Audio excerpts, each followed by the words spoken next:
हारनूपुरकिरीटकुण्डलविभूषितावयवशोभिनीं कारणेशवरमौलिकोटिपरिकल्प्यमानपदपीठिकां कालकालफणिपाशभानधनुरङ्कुशामरुणमेखलां फालभूतिलकलोचनां मनसि भावयामि परदेवताम्।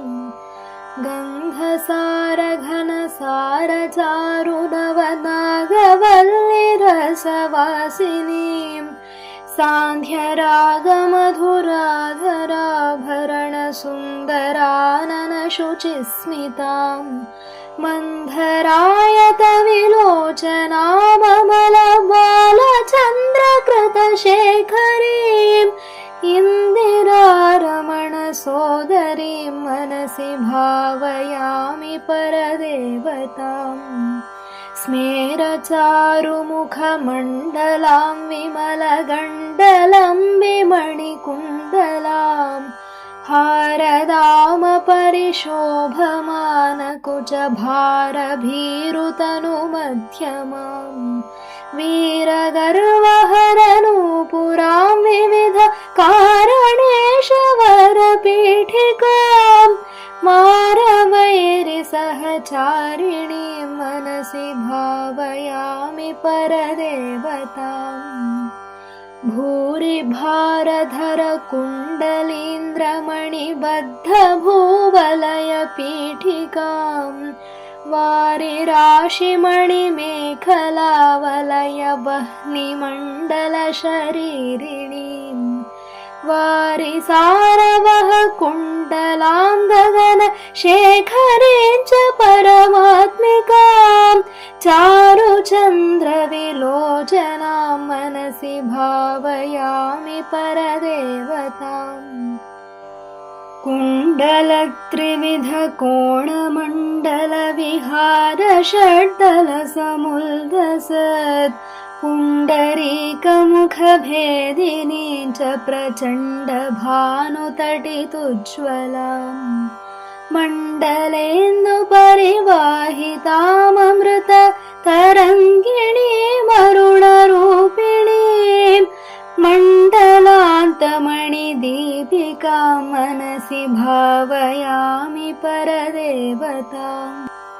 वारणाननमयूरवाहमुखदाहवारणपयोधरां चारणादिसुरसुन्दरी चिकुरशेखरी कृतपदाम्बुजां कारणाधिपतिपञ्चकप्रकृतिकारणप्रथममातृकां वारणान्तसुखपारणां मनसि भावयामि परदेवता।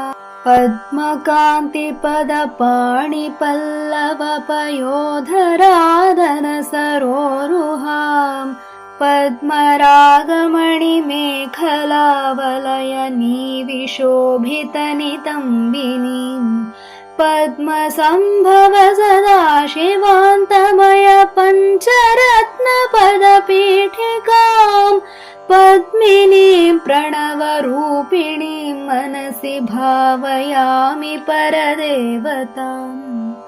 आगमप्रणवपीठिकाममलवर्णमङ्गलशरीरिणीम् आगमावयवशोभिनीमखिलवेदसारकृतशेखरीं मूलमन्त्रमुखमण्डलां मुदितनादबिन्दुनवयौवनां मातृकां त्रिपुरसुन्दरीं मनसि भावयामि परदेवताम्।